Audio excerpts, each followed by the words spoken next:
All right, fine. I'll be a gracious host. How you doing? Little Mermaid is the scariest Disney movie by far, though. Why the hell is Ace Blade in your Kickstarter? Some comics. I'm getting controversial today. We're gonna get controversial today with. My proudest moment is this interview and being able to talk to you two.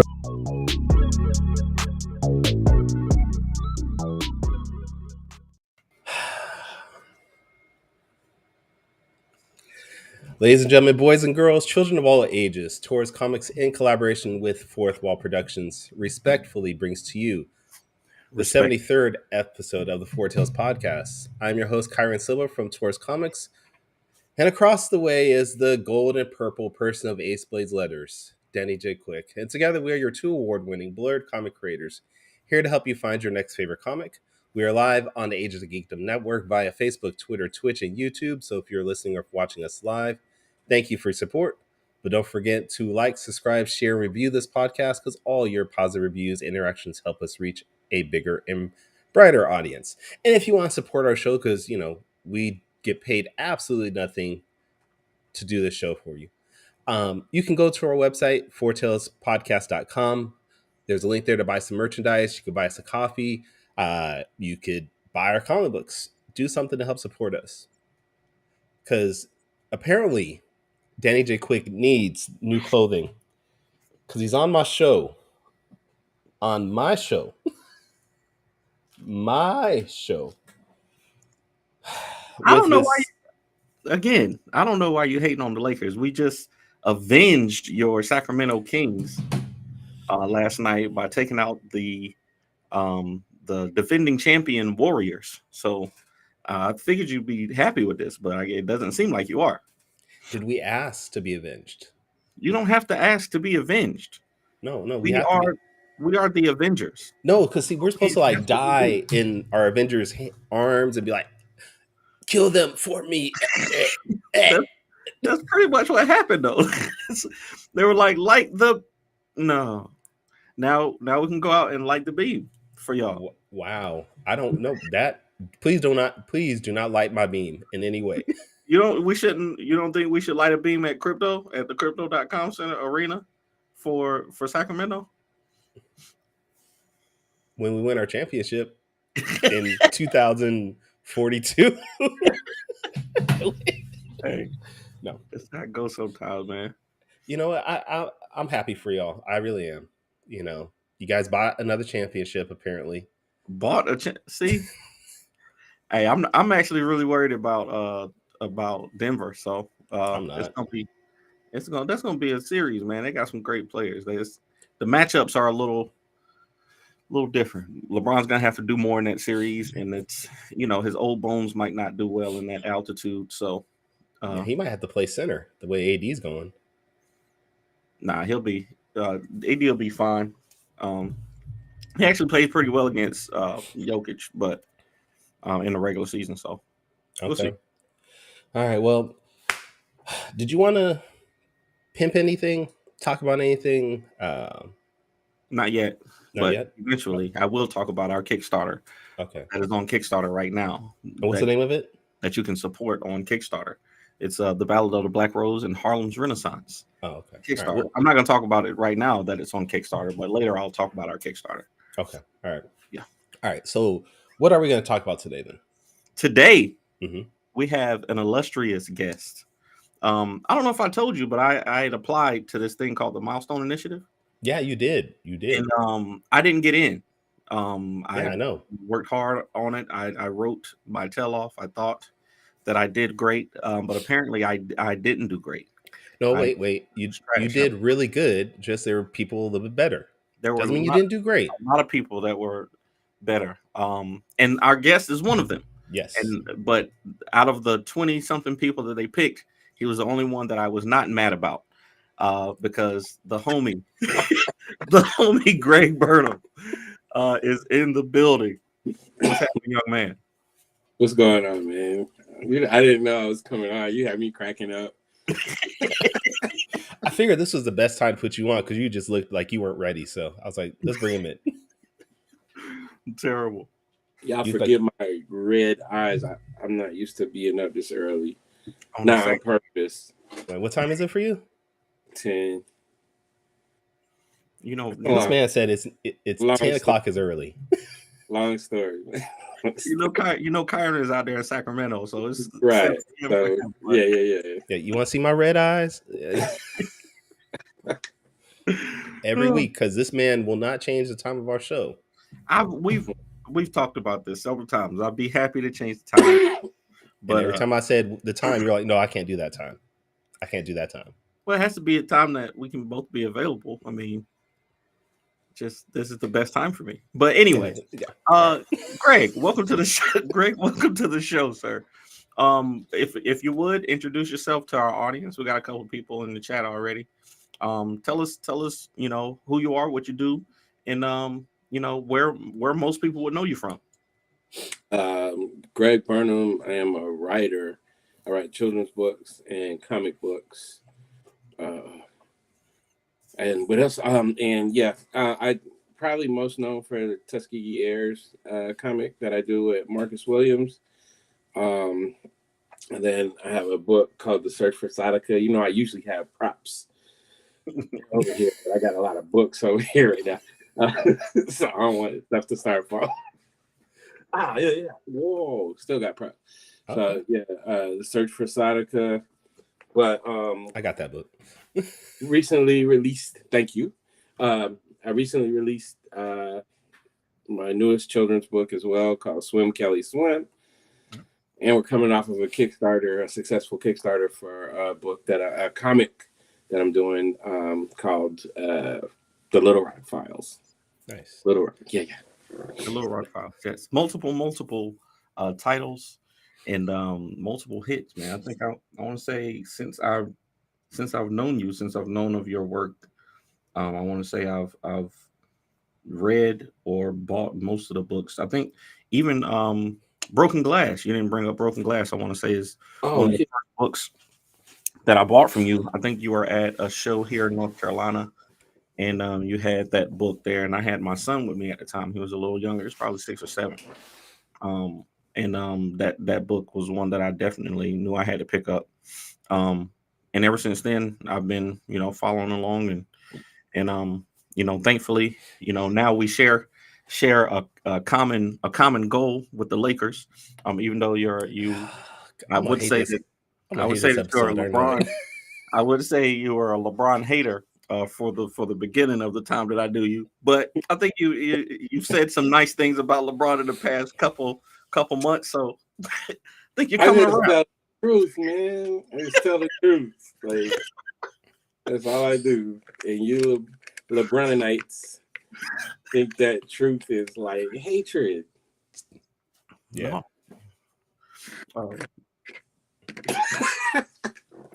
But he's on my squad. I'm a diehard Laker, like from before you was born type stuff. I mean, so he's on my squad. So we're gonna roll with him. We're gonna ride together. Okay, that's enough Lakers talk on the show, please.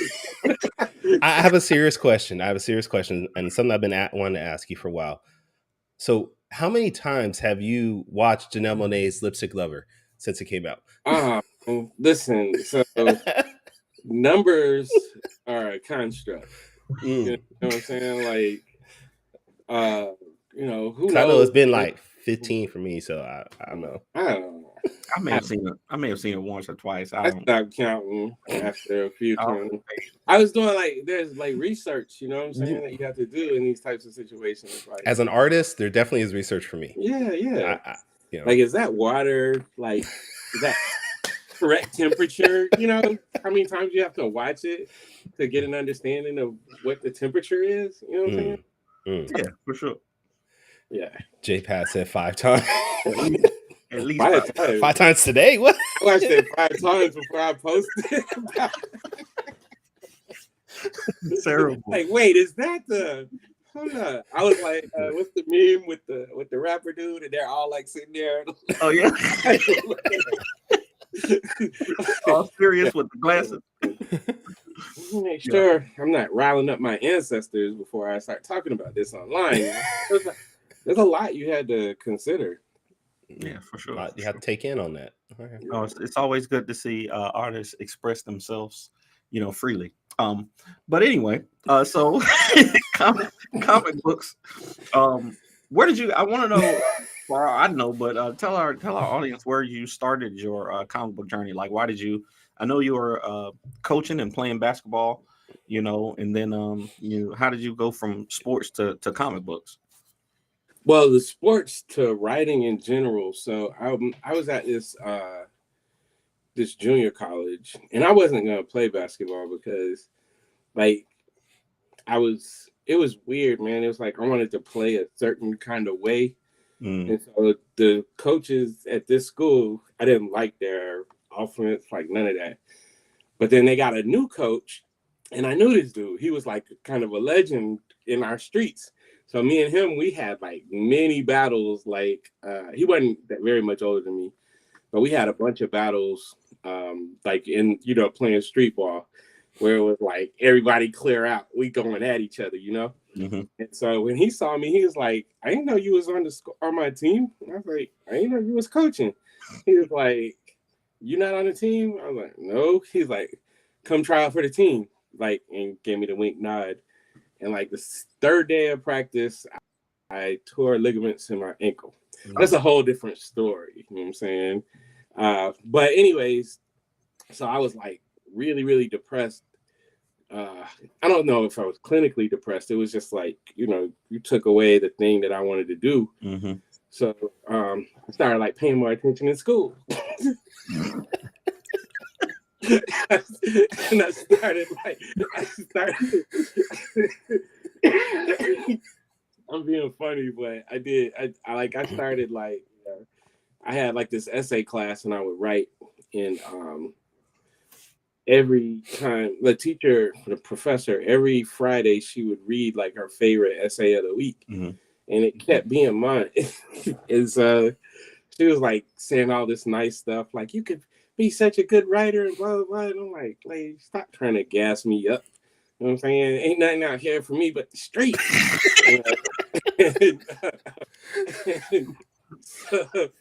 So fast forward a few years, I moved to Atlanta, and I had already been writing like poetry. I was in a rap group in Louisiana, like doing all this stuff. Wait! Well, don't just back up on you're in a rap group. We gotta know the name. That I didn't know. Yeah. Don't worry. It was actually a conglomerate, but it was like a few different names as time went on. Are there videos? But yes, that's what. No. This is in the 90s. I'm old, man. There might be like 2 videos. There ain't no videos. There's a Freaknik documentary coming out soon. No. That don't mean there ain't no video. He did say he went to Atlanta, so. All right. But when I moved to Atlanta, it was like when my daughter was born. It was like 99. No. And so I got here, and it was like I was kind of freed up from a lot of the stuff that I was, like doing, and a lot of, where you live somewhere and you grow up with people and we all did the same stuff. Well, I moved to Atlanta. I didn't know anybody, so I just started like writing all kinds of stuff. So I came up with an idea for a comic. I had actually came up with the idea a few years before that, but I got this idea for a comic book. So now I'm trying to find an artist, and it was hilarious, man. I don't know. Have you met Nicholas Who? I don't think. He does comics. He's kind of in the educational space. Like, he's my other little brother. And so me and him, we went on this goose chase for like 6 months trying to find an artist. And I had people catfishing, like people, like I could after a while, they're just tracing. People sucked at drawing black people. So one day Nick hits me up and he's like, "Yo, I got this dude in my class. I want you to meet. He's a pretty good artist." Whatever, man. Like, bring him over to the crib. So he pulls up this young cat, man, some cornrows. Like, he was probably a year out of high school. A young Thundercat. Yeah. It's like we sat down, you know, I pitched him the idea because it's a comedy type of thing. I pitched him the idea. He's cracking up laughing. You know, and so he's like, yeah, man, I'd like to, you know, help with that. And then he started drawing. I was like, can you, you know, sketch out just something, main character or something? Because his portfolio was wicked. But I had already been like jaded, you know, by portfolios and stuff. So man, this kid starts sketching out. I'm like, this is pretty cool, man. Yeah. Can we get these black features like this? And I'm doing all this. And he knocked it out, man. And it's hilarious because people hate me when I tell them this, but we knocked out a whole book in like a month. That's professional right there. And now it takes us, you know, 30 years. But that was Marcus, you know, aka Marcus the Visual. I actually have a copy of the book still. Oh man, Starving Artist. He hates when I show it because he's gotten so much better. Yeah. But this was I need one of those, man. You got copies left, or is that you just got? I have one, and my uncle has one. Mine look like I actually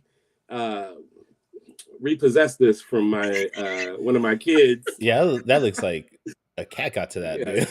It's been through stuff, man. It's very old. Almost 20 years old. This printing anyway. But my uncle has one that is kind of like in really good shape. He sent me a picture the other day. I'm like, whoa, let me get that from you. Let him keep. But yeah, there's probably a couple of hundred of these out in the world. Nice. We just don't know who has them. But yeah, we was getting it in. Marcus, I want to reprint it and shoot it out, but He won't let you. I might have to have a fist fight. We've never had any physical altercations, but maybe if we have a good fist fight, Yeah, I will buy some. I know you could sell them. Come on now, you can. I definitely love to read. Yeah, it's fun. I had to go back. I look at it from time to time just to make sure that it's there ain't nothing that can get us canceled. You know what I'm saying? Because stuff you could say 20 years ago, you can't say today. That's time And then to change. And then as you grow, you're looking like, ew, I wouldn't say anything like that today. Yeah. You matured is what you're saying. You matured, you know? Yeah, a little bit. Yeah. A little bit. That's good though. To be able to grow up in an industry or grow, you know, as an artist is always great. Like the same thing that like Marcus is saying, like, yo, the art, you know, I wouldn't even want to put that art back out. And you saying the same thing, you know, I wrote this and some of this, you know, I don't think like that anymore. So, you know. Yeah. But I will say, man, it's funny when you're writing, I guess, especially with comics, it's like you start off, you're like, I got this, you know, and then the more you learn, the more you know you suck. Yeah. And you got a lot of work to do. You know what I'm saying? Like, so where I am today, I am constantly learning, constantly studying, like the greats, you know, so I can understand and get it, you know, and then convey it to the readers. But when I read this, I'm like, this wasn't so bad. Yeah. You know, like you knew how to tell a story all the way back then. So see, your teacher was right. And as the great philosopher once said, a man who knows something knows that he knows nothing at all. Yeah. Yeah. So that's exactly how I carry like myself in this writing thing. I noticed so one of our businesses we had, me and Marcus, it's called staybattling.com. It was a hip-hop website, and we also promoted parties and stuff, and we got really heavy into like the breakdance b-boy scene to where I'm promoting and throwing shows like battles myself. And I would always notice like that we would have like some of the best b-boys in like the world. Like people would come from Japan, Korea, like all these places. And I always noticed like the dopest ones were usually the most humble. Mm-hmm. And so I see that with writing as well. Like if you know, like the guy, like I think Rodney Barnes is one of the greatest writers I've ever witnessed. You know what I'm saying? Super duper humble. You know, he's not going on there critiquing and blasting people. He's not, tearing other works down. He's just in his freaking beauty. Why is Javon hating, man? Because He that's needs to what be Javon trying to. does. Professional hater. Because Javon is a smart man. That's all I'm saying. Javon's a smart man. He needs to be trying to figure out how he can sneak out on Mother's Day to watch. What? To watch this game tomorrow. I hope his mom is a Celtics fan, because otherwise it'll be a wrap. That's hilarious. Yeah, I don't man. watch basketball no more. He gave up on the whole sport.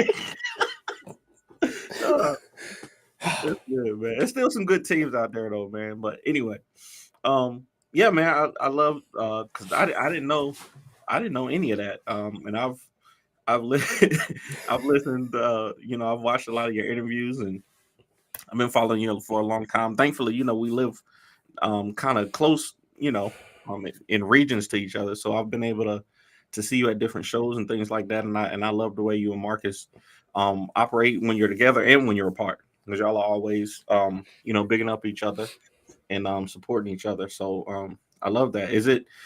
Do you find it easier? But I know it can be kind of frustrating too, because me and Morgan, and now me and Kyron kind of do the same things, supporting each other even when we're not in the same place. We work on each other's projects, stuff like that. So do you find it easier to have somebody like that you can bounce ideas off of, somebody that knows you, maybe more than a stranger would, that you would have to reach out to publish comics and things like that?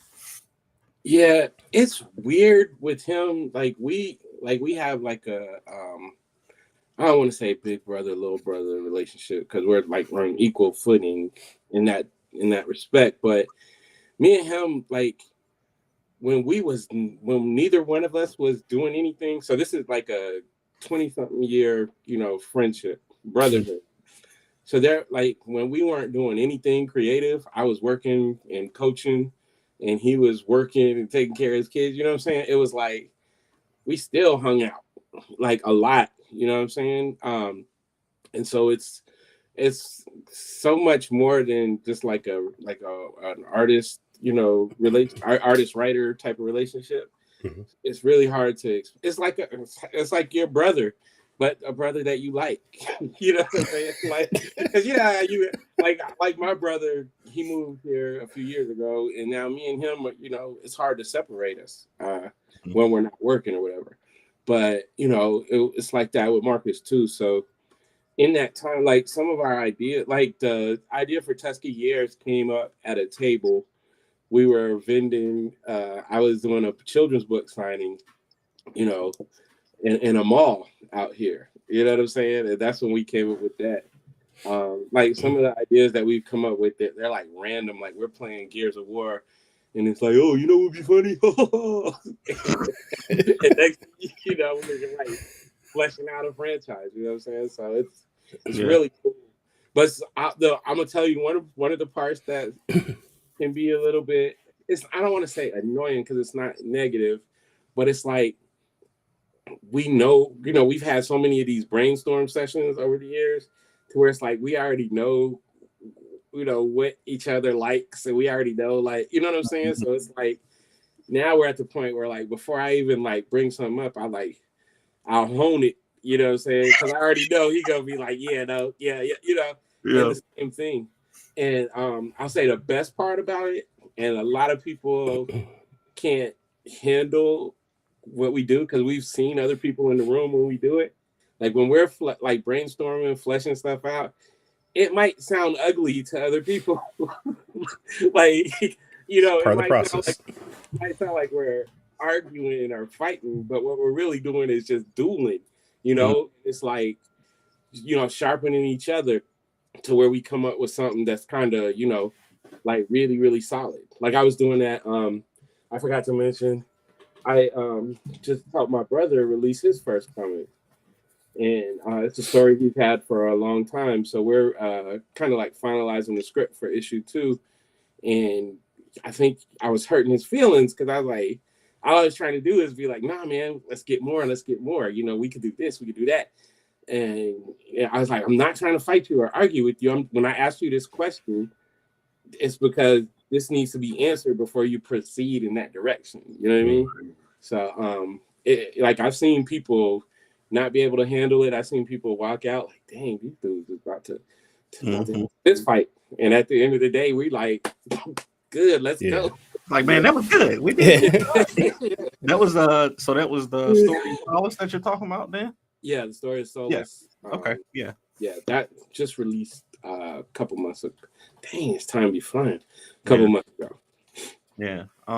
Okay, man. I love that. I had a thought in my head and it just went when I was thinking about that. But it's great, man. It's just great to have somebody to work with and bounce ideas off of. And even though, like you said, some people might see it as you know, arguing, it's good to have somebody that you can trust with your thoughts, you know, because everything that you come up with isn't going to be readily digestible to other people, you know, until you kind of knock those rough edges off. So that's awesome. How do we get to Milestone though? I know you told me the story because you actually came down to the studio right when we opened, and I appreciate you for that. But can you tell us how you got to the Milestone Initiative and what that process was like? It was weird because I wasn't gonna do it. Because you just hurt Danny's feeling just right now. Well, we've been through this already. I'm sorry if maybe I'm twisting a knife. Yeah, I'm glad all I can breathe. It's good. But I wasn't gonna do it. And it was like a pride-based thing. So I thought. And that pride is like, oh man, come on. People know who I am. People know what we do. Like, why should I have to, you know, like the way they reach out? It's weird because they be like, since one of my brothers is this famous artist, I see how he gets, like, people reach out to him just through email. Like, so I'm like, why can't you do that for a writer, you know? But then on the other side of it, like one of my friends, she was like, dude, you are working yourself to the bone. Like, you know, because you're not just writing, you're publishing, you're editing, you're mailing out books, you're doing all the stuff. And she was like, if you can get to where maybe you just write some scripts and get paid, you know, that'll be good. And it's good for your profile. And so I was going, oh, you're right.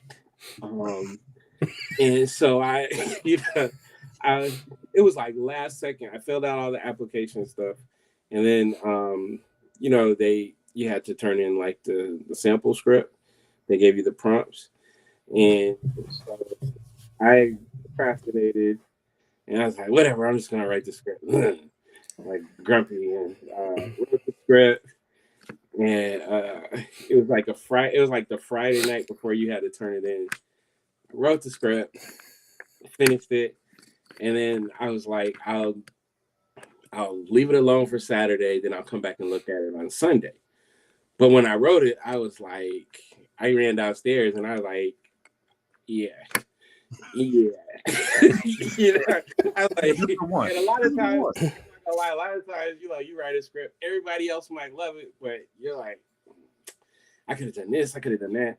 But when I left this script, I was like, yeah. So, you know, I submitted it at night. And that's, you know, what started the process. Yeah. I love it. You know, I wrote my script within the first 4 days because I was so excited. And then I rewrote it again that after that next week. And then I took it to everyone to proofread it and everyone liked it. And I still wasn't sure. So I rewrote it again. And you know, I was so confident. That night just got turned a little bit more when you said you wrote it on Friday. I see that what's happening. I was sure it was one of the best things I've ever written. And I was confident, and I took off. I actually took PTO off of work for the week that we were supposed to be scheduled to be at the Milestone Initiative, and needless to say, I didn't need to use that leave because I did not make it. But that's cool. That's cool. So, Greg, can you tell us about the retreat that you had from Milestone Initiative? Like, what was some of the things you guys did? Maybe some of the things you talked about, so he can shut up. So I'll have to say, they never really officially released like the muzzle. So I can't. There's not much I can say. I can say that it was a great event. Like the entirety of it.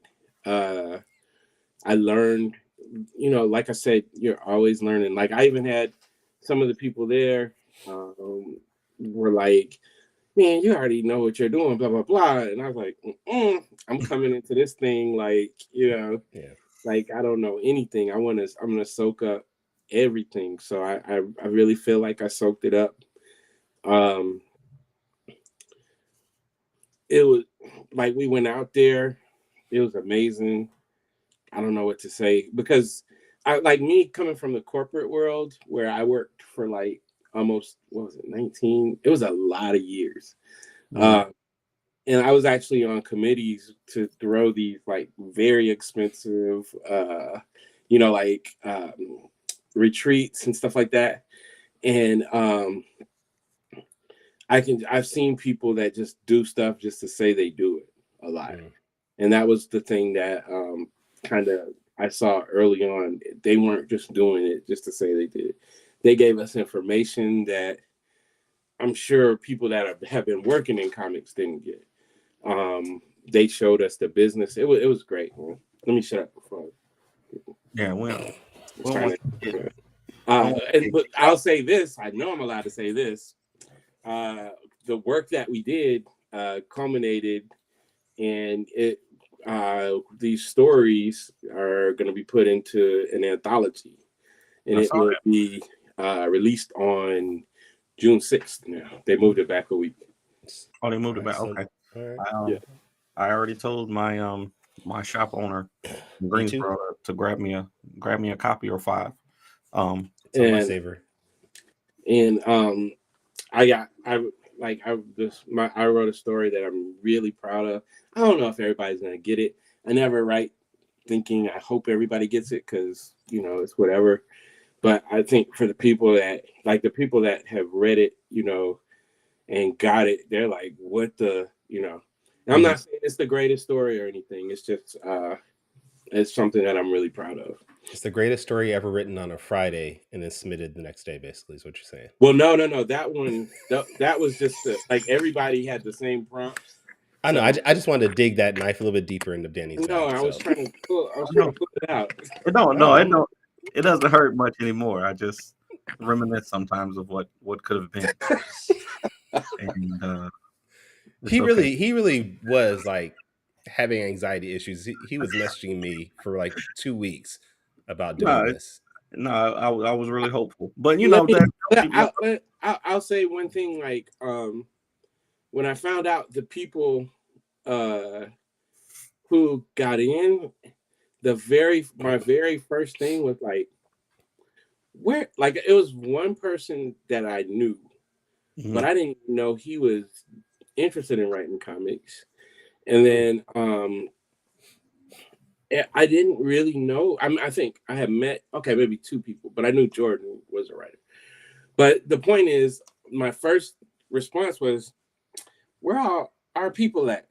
And when I say our people, I'm saying like this, because we've created like this community to where, like, if I'm in North Carolina, like I'm driving through North Carolina, like, yo, Danny, let me stop and check out your shop, just like that, we can hang out at different shows, so we create these friendships like everywhere I go. And I didn't know any of these people, so I was kind of like, where these people snarling, like, where are my people? Where are these?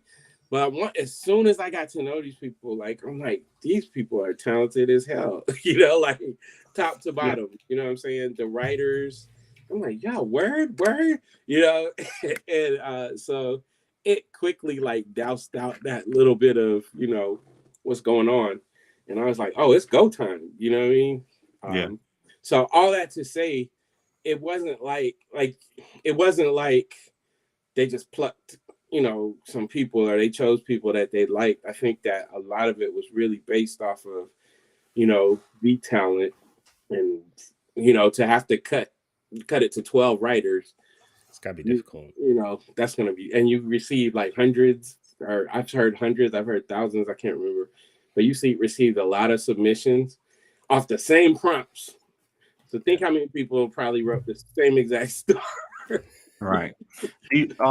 So did y'all actually make those prompts, or were all the projects that you did new from that? So are we ever going to see these prompts that people wrote, or no? You talking about the scripts? No. Yeah. Because again, it's like the same prompts. So me understanding how this works, I can assume a lot of it was probably like very, very similar. You know what I'm saying?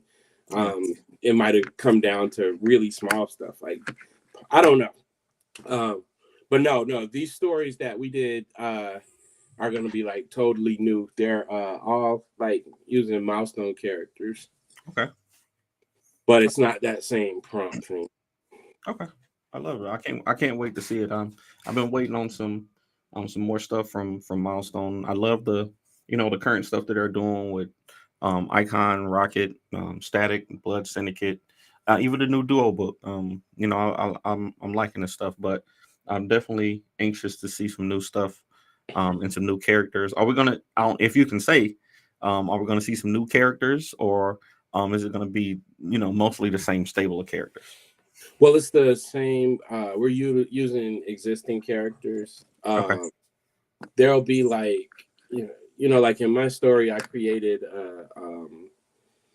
I created a character to place with the main character, but she's not like a superhero or anything. Mm-hmm. She might be a superhero in some people's eyes, but the point is, no, the main characters are existing. Okay, I love it. You about to get this man in trouble. All of a sudden, we're gonna see Dennis Cowan just pop up behind him, just yo. What you doing? Yeah. What you talking about, Greg? Yeah. No, I think we're allowed to. We're allowed to talk. To talk about it a little. I can't give y'all a full story yet. Yeah, I wouldn't ask you. I wouldn't ask you on live about the full story. Afterwards, we talk about it. I'll definitely ask you later, though. But but no. We really appreciate it. So now is the time for my favorite segment of the show, Quick Takes. Quick Takes is a rapid fire Q&A that we do with our guests. I've been scouring your social media. I've been following you for a while, so there's just some questions that I want to ask to see if our audience can get to know you a little better, to help our audience get to know you a little better. So I'm going to give you some hard choices, and at the end, we're going to do a top 5 list. So, Kyron, I'm ready when you are.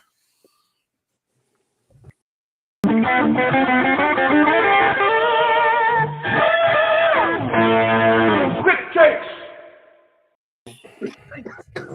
I love it. Yeah, we got segments. Greg. I love it. All right. So, like I said, we got 5 questions. You're gonna get 45 seconds to answer them off the top of your head. Each of them? Each one of them. 45 seconds each to answer these questions off the top of your head. Okay. So question number 1. You have to give up one of these things forever, and you get to do the other one for the rest of your life. Basketball or writing? Which one are you keeping? Which one are you letting go, and why? Am I getting paid? Yes, you're getting paid. Okay. Like healthy, like to where I don't have to. Yes, right. Don't hate me for this, man. Don't hate me for this, but nothing outside of family and kids has provided me with like the joy that I get from coaching basketball on so many different levels, like helping kids, but also I don't know. I've been watching Ted Lasso. I just started watching that show, and I was like, I used to be that dude, man. Now I hate everybody, but back then I used to be that. I would do basketball. If I could get paid like to where I didn't have to worry about money, I would do basketball. Yeah. Then I was still right, and nobody could stop me. You was still right under a pseudonym. You can write on Burnham Gregory. But right, and nobody would know. I love it. Okay. Question number 2. I know you are a movie connoisseur, okay, especially superhero films and black films. I'm wondering, I don't know if I've ever seen you talk about online the debate versus the MCU versus the DCEU. So I want to know which one, which one you prefer, and why. So I co-created a fandom out here, like a fan group called MCU ATL. So yeah, but I also, I've never hated DC characters or any of that. The movies have been a little struggly. So if I had to choose one right now, I would choose MCU. And I would feel okay about that. But right now, I actually am liking DC Comics better. I agree with you. I'm reading this new Superman, and I've never been a Superman fan like my entire life, but both of these new Superman books are actually really good. And the 1,000 Batman books they got out are okay. Yeah. But okay, that's a solid answer. Okay, question number 3. I noticed that when you do shows, you photograph a lot of cosplayers, black cosplayers specifically. I want you to talk about the impact of black cosplayers at these conventions. Oh man, it's huge. That's part of why I do it. Is because it's like I want more people to see it, so more people can be happy and comfortable with doing it themselves. My ex was a cosplayer, and so I learned a lot about cosplay from her. And because I'm just kind of coming into the comic convention space, and so I was still thinking it's just dress up like Halloween, whatever.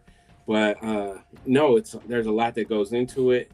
The overwhelming majority of them are doing it for the love of the fandom. They're not trying to be stars. They're not trying to get money off of it.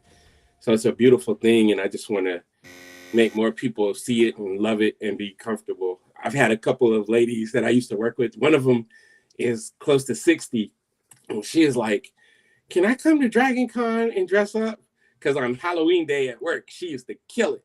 Wow. Yeah. And I was like, hell yeah, you could come. It's that kind of thing. It's just a beautiful thing. I love it. Sorry, that was.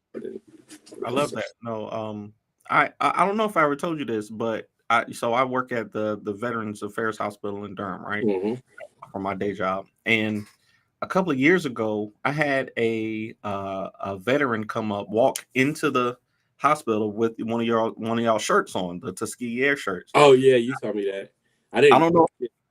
I don't know if it was actually one of y'all's or one that they got somewhere else, because I know people be bootlegging y'all stuff. But I just thought it was so crazy that an actual veteran came in wearing the shirt, and he had been impacted by the work, and that the stories that y'all are telling are touching so many generations. So that's super cool. And I'm sorry, but like speaking of cosplay, I lost count. I think the last time I counted, we've had like over 40 people cosplay our characters. Mm-hmm. We've never asked anybody to. We never paid anybody to. But that is one of the. Kyron, you okay? Yeah, something fell. Hold on. As long as it wasn't you.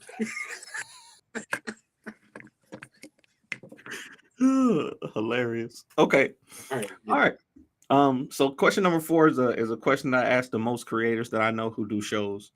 I want to know, when you go to these conventions, I know at your level, you can make money at any show that you go to, but I know for me, some of the smaller shows are more impactful because we get to really build, one by one. You can talk to more people and spend time talking to people and really get your impact. So I want to know what your outlook is when it comes to big cons versus small shows. Which one do you prefer and why? I'm on. It's hard because, of course, I prefer the big ones where we have like a better chance to make money. But then there's like some of the smaller ones. One coming up, MomoCon in Atlanta. I don't think it's that small. I think they get about 45, 40 or 50 thousand. But it's like it's my favorite show to go to. I'm not gonna make as much money there as I do Dragon Con or New York Comic Con. I know that, but it's my favorite show to be at. Blur Con is smaller, but that's for us. So that's a great show, experience wise and financially. So it just kind of it always balances. Like I've been to some big shows, it kind of stunk. And we do shows with these with my friend. They have a community. They just split up, so now they're two. But they do these shows in like Louisiana, Arkansas, Alabama, and their shows are some of the best shows. They're smaller, but it's just super super fun to be there. They treat people like really well, like with kindness, not oh, I'm gonna give you $1 million, but they're just really kind, good people. Yeah, It's a case by case type of thing. Yeah, it's good to have a balance, and like you said, if you can find shows that, especially in your area that you really enjoy, I'd say definitely hit those shows all the time. Okay, question number 5. So, we do another show called Top 5 Live, where we do a top 5 list every week. So for question number 5, off the top of your head, I'm gonna get you to do a top 5 list, and your list is going to be top 5 Black characters with potential. Okay, so I don't want to hear these characters that already got movies and TV shows and 100-book series. I want to know the top 5 Black characters. This can be indie or mainstream that you see great potential in. Man, you want me to do this in 45 seconds? Yes, sir. Rude and disrespectful. I'm just gonna rail some stuff off. With all Greg Burnham books. It's already started. Yeah. No, I will say Search for Sadaka. Like some people read it, some people know her, but they don't really understand where I'm going with it. So I would put her in there. I think Mr. Terrific. Yes. I think that he could be amazing if the right person got a hold of that property. Rodney Barnes. Like, does he even have a book anywhere? Who? Terrific. I know he's in the Flash series right now, but does he have his own book right now? He had a series. Not right now. I don't think so. I would love to write with him. Man, I don't know. That's the thing. Enough time. Come on, give me 3 more. Just 3 more. This should be really, honestly, this should be like a whole top 5 episode that you guys do. That's so much. This might sound goofy, but Storm. Like I feel like if the right person, because they always truncate. Yeah. I feel like, and I'm speaking from the movie standpoint, right? Like from going into film and cinema. I think that Storm has like so much more. Man, this is hard. It's supposed to be. That's why this was a harder top 5 than most that you do. Yeah, this is like payback. No, not at all. Not at all. What's the new kid from Black Panther? Tosin, I think. Tosin. Okay. I want to write him. Because there a lot could be done with him. There's so many, man. Rocket. Yeah, Rocket. I would like to get her out from under everybody and let her do her thing. Have you heard of Starlight? She's Milestone, and she's basically like their what's her name? Miss Marvel, Captain Marvel. She's got like similar power set. I was trying to get a hold of her, I ain't gonna lie. But oh no, there's so many. And then if I say one indie, and then I'll say another one. Someone might try to fight me. It's Nana. Yeah, Javon is in the comments, so don't even do it. But I would do. I could say it's Nana, like Greg Anderson, LSA. Yeah. Because he'd be taking boxing, boxing classes and getting all buff and stuff. So always working out. Yeah. He's ready. He's ready for trying to fight him. But no, there's a lot, man. You consider like some of the best comic book adaptations come from stuff that wasn't as well, I won't say as well known, but it was, it operated under these top tier guys. So. Okay. No mention of Ace Blade anywhere. Just another twist of that knife right there. That's perfectly fine. My goal is I figured Danny wasn't not even there. See, man, this is messed up. Ace Blade is not even there, bro. Like I said, it's not enough for me. Is on that list because just the potential and the it's different. It's different, and where the story comes from and where it's rooted from is different. So no, I think your list was really really good. At this point, is Nana on like everybody's top list of character? Yeah. I think everybody that I've asked, I mean, you're right. He should be, but it's like everybody that reads, it's like this is the best thing out there. It's really good. It's really good. Excellent. So that was top 5 quick takes this week presented by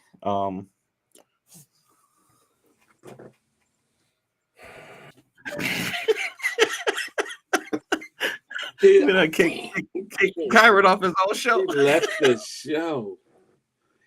It's all right, man. Like it is okay. I thought he would be happy for us. Why would I be happy about the Lakers? I mean, I'm still hurting over 2002, dude. So the thing is, you have to look at it like this. You guys made like some really, really big steps in a short amount of time using a Lakers ex-head coach, by the way. But that's not the point. Wow. But so it's like you guys have a lot to be, happy about. I'm more than happy about the season. I'm just and we've won so many championships. You think they were going to win the title this year? What? Did you think they were going to win the title this year? No, hell no. Okay, well that's what I'm saying. Y'all did great for I thought you could have beat the Warriors though. I really thought that we would have beat it if Steph didn't go full Curry on us in Game 7 and score like 50. Yeah, it took a Steph game to actually beat us. So yeah, and a broken De'Aaron Fox finger. So yeah, and Draymond Green stomping all over Sabonis. Yeah. Like I think it was that experience. Man. It's one of the like he was a cockroach. Just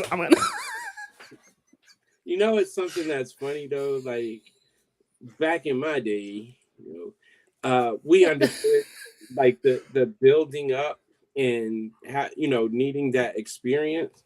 Yeah. And so people always, the Jordan detractors, they say, "Oh, he played this many years and he didn't do anything." And then Scottie Pippen, that's like a false narrative. Like everybody had to take their lumps. The only 2 people that didn't really take lumps was Magic and Bird. Everybody else had to take lumps. They took lumps to each other. Yeah, and you take lumps and you build and you get better. So like the first time the Pistons played the Celtics in the conference finals, you knew they weren't going to win. It wasn't because they weren't good enough, it was because they weren't experienced enough. Yeah. And their best player made a terrible mistake. You know what I'm saying?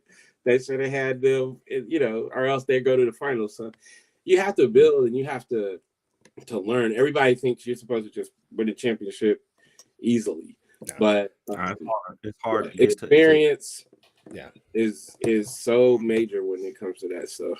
And I'm excited for next year to see what we do. We really got to upgrade our small forward spot. Harrison Barnes is decent, but he flakes too much on us.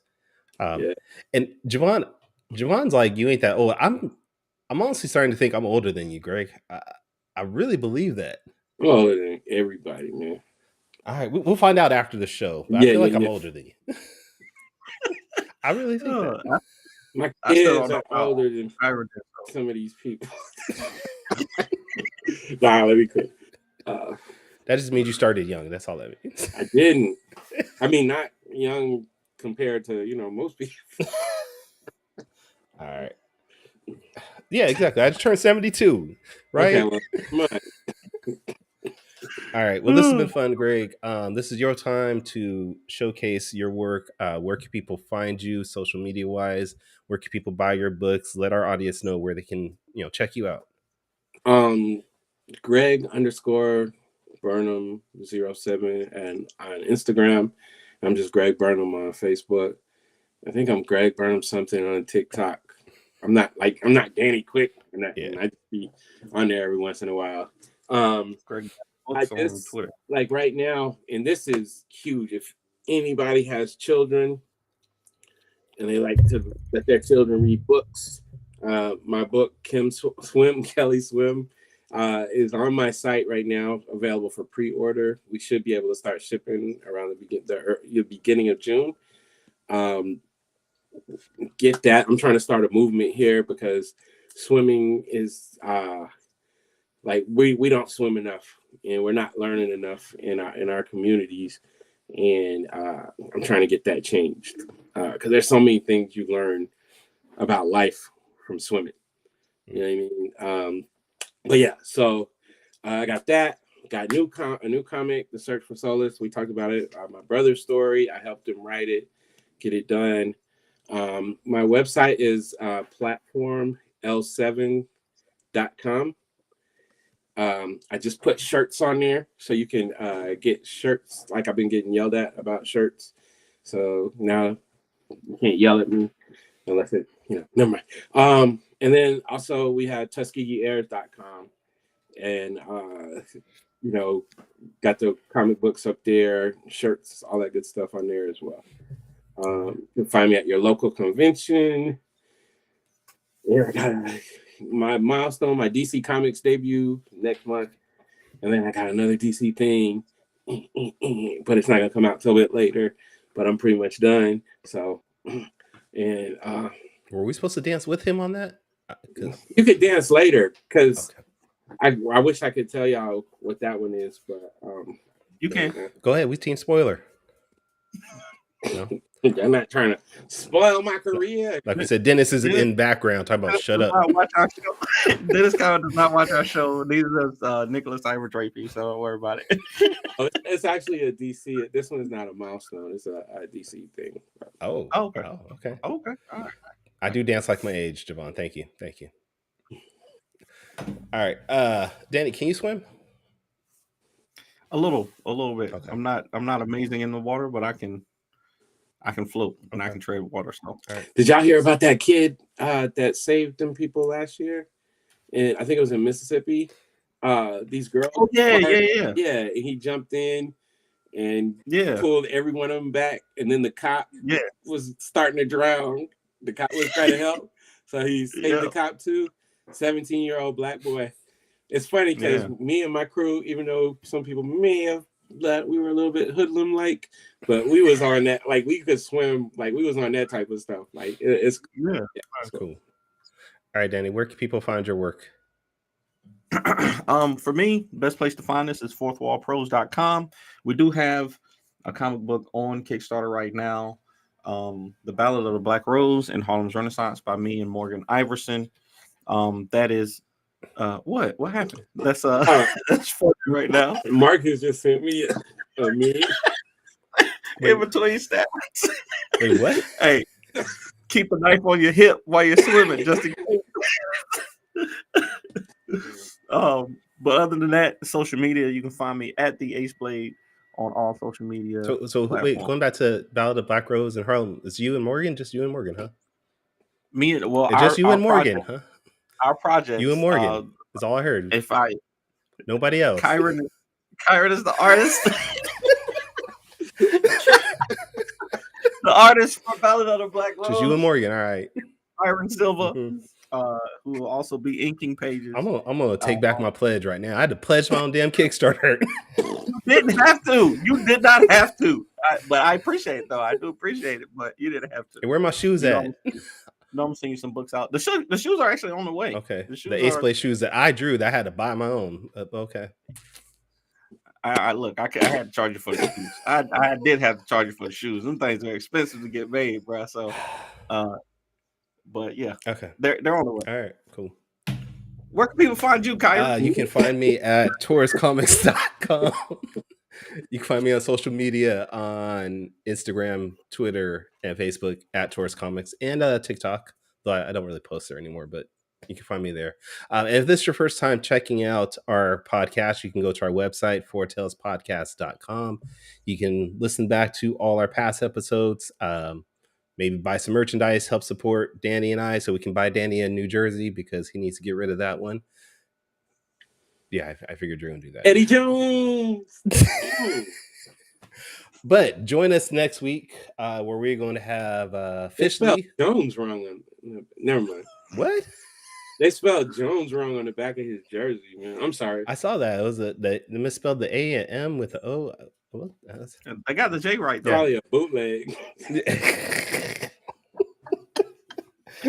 It's Eduardo Jones. All right, but join us next week. We are going to have creator and artist officially on the show to talk about his book called The Cro-Magnon. Go ahead, do it again. But until next time, sayonara, goodbye, and please take care of yourselves.